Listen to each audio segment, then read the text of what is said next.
সদস্য হতে দেন নাই। এর মানে আপনারা হ্যাঁ ভোটের বিপক্ষে অবস্থান নিয়েছেন। বাংলাদেশের জনগণ হ্যাঁ ভোটের পক্ষে, দেশের 70% ভোট পড়েছে হ্যাঁ ভোটের পক্ষে। যদি এর বিপক্ষে যান কতদিন রাষ্ট্র ক্ষমতায় থাকবেন সেটা আল্লাহ পাক ভালো জানে। আমরা চাই না আবার আর একটা বিপ্লব হোক, আমরা চাই না আবার রক্ত ঝরুক এই বাংলাদেশে। আমরা চাই আপনারা সম্মানের সাথে দায়িত্ব পালন করেন। এজন্য আমরা বলবো জুলাই বিপ্লব যদি স্বীকৃতি দিতে হয়, জুলাই সনদের স্বীকৃতি দিতে হবে।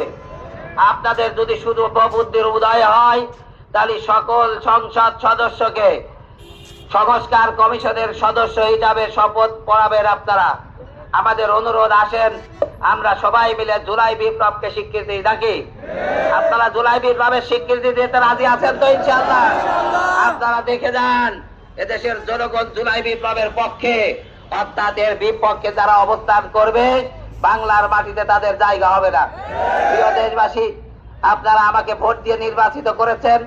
আমি আপনাদের সাথে নিয়ে এই খোকসা কুমারখালীকে আমি একটা পরিচ্ছন্ন কুমারখালী বানাতে চাই, আমি একটা পরিচ্ছন্ন খোকসা বানাতে চাই। এই বানানোর ক্ষেত্রে আপনাদের সহযোগিতা চাই। আমি কোন দলকে, আমি কাউকে প্রতিপক্ষ মনে করি না, আমি নিজেকে এখন কোন দলের নেতা মনে করি না। আমি মনে করি আমি খোকসা কুমারখালীর জনগণের নেতা। আমি খোকসা কুমারখালীর সকল শ্রেণী পেশার মানুষকে নিয়ে এই খোকসা কুমারখালীকে আমরা গড়তে চাই। আমি আইন শৃঙ্খলা বাহিনীকে বলবো, যেখানে অবৈধ কাজ আছে সেখানে আপনারা প্রতিরোধ করেন। আমি সংসদ সদস্য হিসাবে আপনাদের নির্দেশ দেওয়ার এখতিয়ার রাখি। এজন্য আপনারা সেই দায়িত্বটা পালন করবেন। জনগণকে যদি দা খেপায় তুলতে চান, আপনার কাজটাও, আপনার আইন শৃঙ্খলার কাজটাও জনগণের পক্ষে হতে হবে। আমরা যা করি জনগণকে সাথে নিয়ে করব, জনগণকে বিপক্ষে নিয়ে আমি কোনো কাজ করতে চাই না। আমি এজন্য খোকসাবাসীকে বলতে চাই, আসেন আমরা সবাই মিলে একটা বাংলাদেশ গড়ি।